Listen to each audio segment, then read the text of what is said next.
I don't even know what to say about this guy. Larry is incredible, and he and I sat down for an episode of Giant TV. He's been successful with many, many businesses as a founder, running them. He's got so much to tell you about his experience, how he's helping others right now. And we just chopped it up on an episode of Giant TV, and just incredible. And I know you'll get some value out of it. Make sure you get connected with Larry. Great guy to know. And he's got a new book out, which is amazing. I've jumped into it, started reading it. A lot going on there. So let's go jump into Giant TV. Connect with this guy. You're going to love this.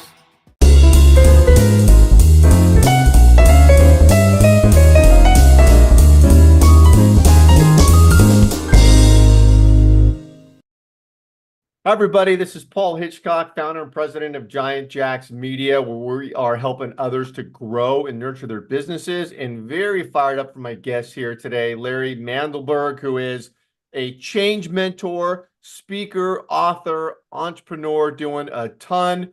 Larry, welcome. Glad to be here, Paul. Thanks.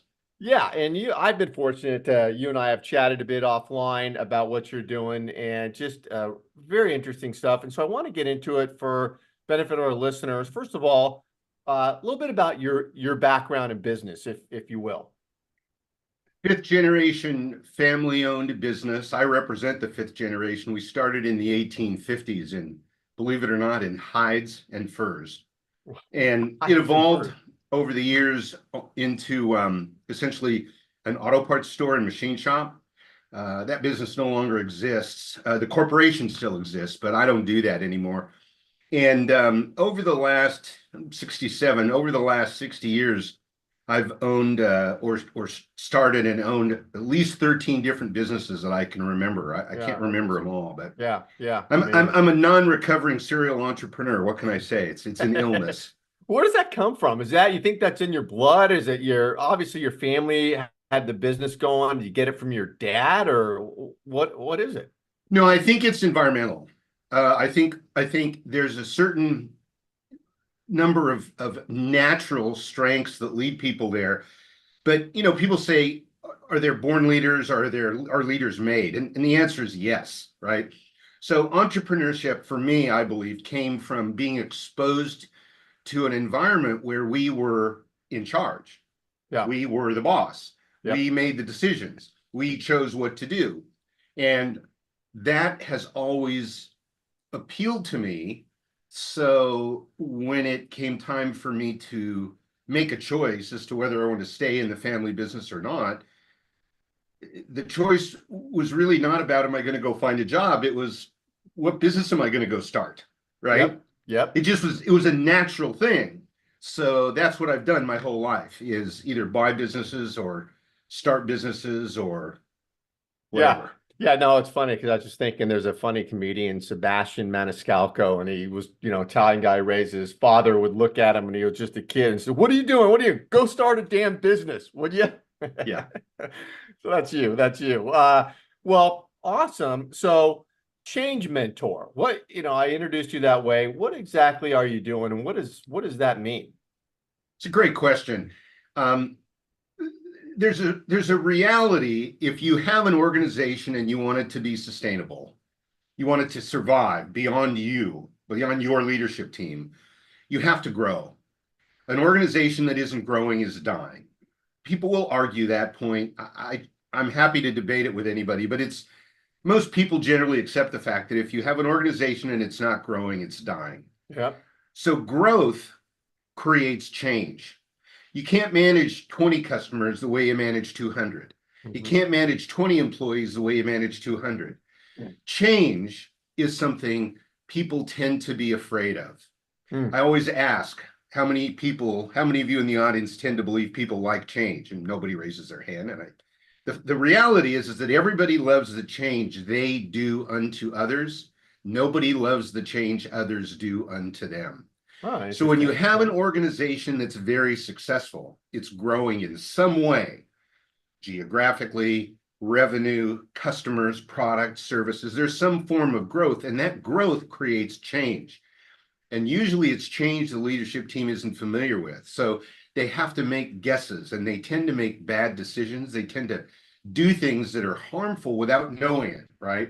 Yeah. So what I do is I come into organizations that are struggling with growth and Mm. struggling with change, successful organizations, and help them transition from where they've been to where they need to be to maintain their success and their sustainability. So fascinating. So how broad of a look do you get involved with? Is it change employee communication? Is it, management? I mean, what are all the areas that you're diving Yeah, into? it's a great question. So it's interesting you asked about my background because when I was growing up, people used to say if you start a new business and it lasts 3 years, you'll be fine. And I thought that was ridiculous. It's to me, it's just a stupid thing to say. Time has nothing to do with it. So I literally spent 23 years doing primary research into why organizations fail. And what I found is that they exist in one of three states of organizational maturity. And organizations in youth always fail for the same reason, a lack of clarity of purpose. Uh, Organizations in adolescence always fail for the same reason, lack of consistency of performance. Think if I can't make commitments to my customers, my employees, my vendors, and honor them, if I can't operate purposefully and predictably and consistently, they aren't going to be trustworthy, right? yeah, They're not going yeah, to stick around. yeah. And then the third is in adulthood, it's a lack of engagement of people. So when you say, how far do I go in and I measure 8 critical factors that determine the level of maturity of the organization. And then we focus on those weakest factors. So most of my clients are trying to mature into adulthood, but they haven't gained clarity of purpose.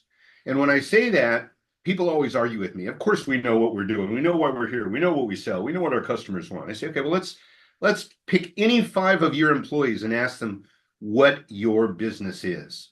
Ooh, And yeah. let's see if we get 2 answers that match, because we won't. We'll get 5. That means you don't have clarity. You don't have clarity of purpose. Is So this what, Claire, when you say purpose, do you mean that like a value proposition statement or purpose of what we do, what we execute on? great question. There are 3 components to purpose. The first is the value you deliver to the outside market. The second is what your long-term goals are for the organization, what you're Mhm. trying to achieve. There has to be a goal that's bigger than any one individual. So one of the goals of one of the companies I'm involved with is to change the way education works. That's a big, hairy, audacious goal. Yeah. Some people call it a vision. And then the third is the culture. You have to define the culture and the boundaries around which you will determine acceptable and unacceptable behavior. Hmm. And the reason for that, the reason that's so important is because it starts to create an environment where you don't have to use as many rules. You don't have to have as strong a rules-based environment. You can have what Dov Seidman, who wrote a book called How, he calls it the should culture, meaning people don't need rules because they all have the same values and they all know what's right and what they should do, and they do what they should do. They don't Yeah. need a rule to tell them what they can do. Yeah. So that's what clarity of purpose is. The value we deliver, what we're trying to achieve long term that's bigger than any one of us, and the environment that we want to create where we're going to work. Yeah. Very clear. Very clear. So what's coming across is you've done this before. I mean, your answers Few are great. times, Yeah, a few few times. times. Well, okay. So when you're going into a company, then I'm curious, are you meeting with as you do the intake to figure things out, is this with the management team, the owners, the employees, all of those people? What is that? Are you on site doing stuff, virtual?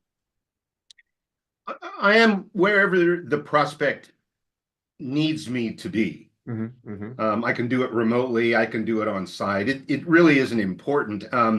Your many of my clients, I have multiple locations. It's not just a single location. Oh yeah. So it all starts with an assessment tool that I call the Business Manager's Reality Index. It's the BMRI, like a business MRI.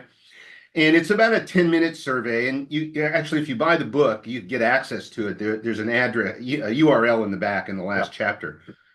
And I am only typically working with the top three tiers of management.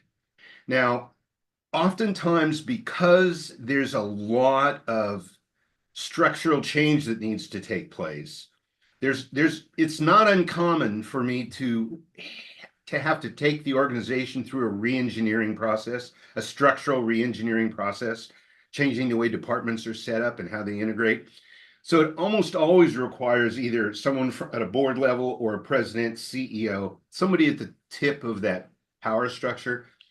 But there has to be the top three tiers of leadership involved because they have to be the change agents. Yeah. So not only do I work with them, but they have to be sponsors. They have to understand the value of the change and be able to communicate it throughout the organization effectively. Hmm. So it's always with that top group. Now, there are times when I have had the need to help present the case for change on very large projects. I re-engineered the IT branch of CalPERS, which is Oh, yeah. a Yep. multi-billion-dollar Huge. state agency that handles healthcare and pensions for Yep. all state employees. Yeah, it was a $1 billion project. I had a $350 million budget, Damn. and that was for what they called enterprise transition management. And then the other piece of it was all the technology, and that was a $650 million piece of the project.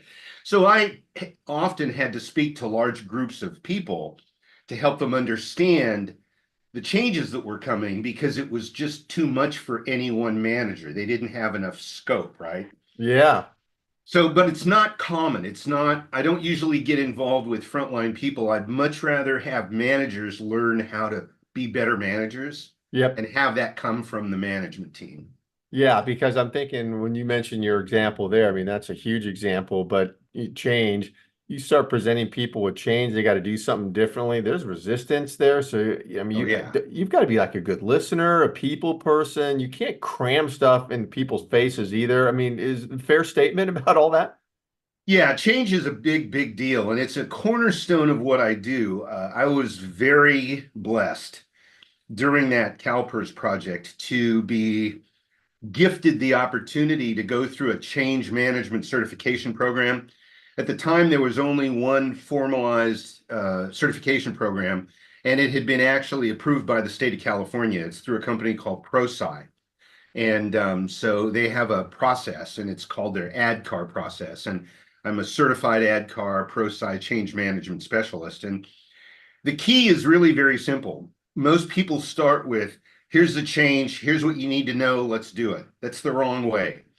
The way you start is you say, here is the reality of the situation. I'm going to make you aware of something. The world is changing. Mm. We Hmm. don't have a choice. This Yeah. is not optional. This is not us trying to do something to you. This is something that we can't avoid. It's a train coming at us, and if we're going to survive, we have to change. You're going to lose some things you like. You're going to have to take some things on you don't like. The second part of that is D, desire.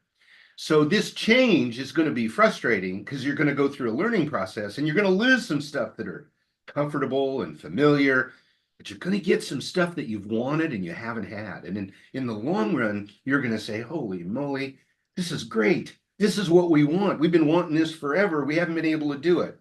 So along with the pain, the awareness of change that's not avoidable comes the desire of things you want that we're going to give to you. So you use that as the carrot and stick before you get into here's what you need to know to manage the change. Mm. Hmm. Well, all right. I've got to ask you about the book. I see it up there. And you and I have talked about it. You sent it to me. Awesome. So, what's going on with the book? What's the focus of it? I see the title there. Interesting. But let's discover what's happening with the book. So the title, I'm kind of an in-your-face kind of shock guy, which is where the title comes from. You can't really see the subtitle there, but what the subtitle says is How to Survive Success and Thrive in Good Times and Bad. Okay. Now think about what I talked about when I said I'm a change mentor. That's really what this book is about, how to Mhm. survive success and thrive in good times and bad. Hmm. So the first three chapters talk about my research, how I came up with the hypothesis, the eventual theory, and the way that it was validated, the proof of concept. Yeah. So it helps everybody understand that this is not my intellectual capital. This is just data that I found and reported on. About 70% of the book is data. About 20% of the book are real world examples of things that have happened that I've been a part of, mostly with my customers. Now, I have fictionalized them because when I go in to solve problems, people don't like the public to know that they're having trouble, right? Yeah. Yeah. So I fictionalize them. And then about 10% of it is my opinions and thoughts and perspectives. So those first three chapters are the setup.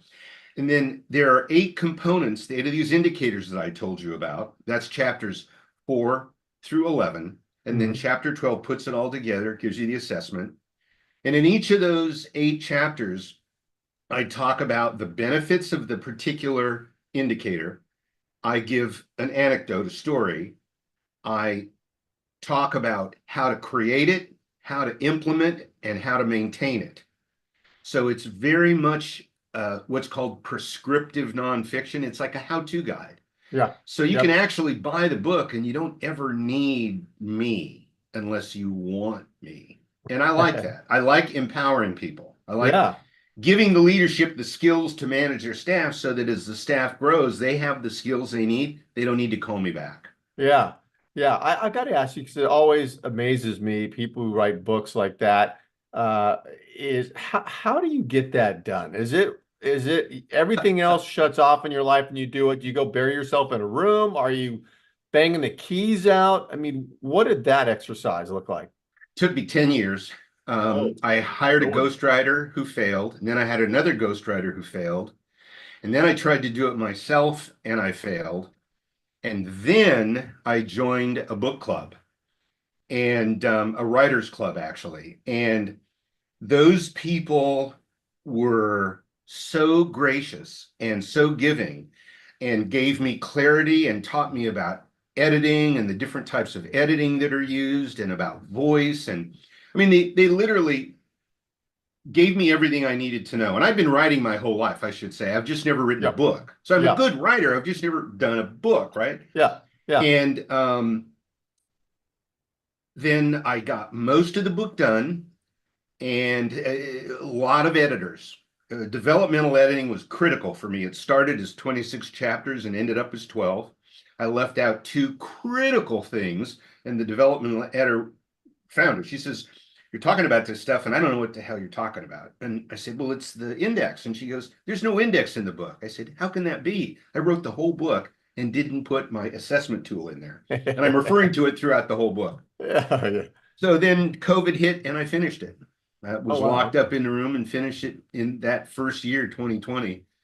And it was the most difficult thing I've ever done by Oh, far. sounds like it. Sounds like it's just a massive commitment. Who's the book for? I mean, who's the audience that will get the most from Leadership, that? leadership teams of mid-sized organizations. If you have an organization that has multiple layers of management, that is autonomous, that can operate freely and make these kind of changes that I'm talking about without permission, right? Um, and if you have a desire to be sustainable, and this is important, my research did not include any retail companies. So if you have no primary sources of revenue from retail activities, those are the targets. Those are the people that the research came from. So that's who it's best for. Now, I will tell you that I've had a lot of people say things to me like, this works great for retail businesses, and this works great for home. I've had people tell me they apply some of the principles I put in here in how they manage their household. Um, it is not industry dependent. It is not legal structure dependent. It is not market dependent. It works for government. I've done this for congressmen. I've done this for schools. I've done this for profits and nonprofits. I've done this for all kinds of organizations. It's really very universal because it's all about organizational sustainability, right? Mm-hmm. Every organization needs to be clear about their purpose. They need to be consistent in their delivery of services or products, and they need to have people that are engaged in the process. So it really works almost all platforms within that scope. Again, the research was no retail, autonomy.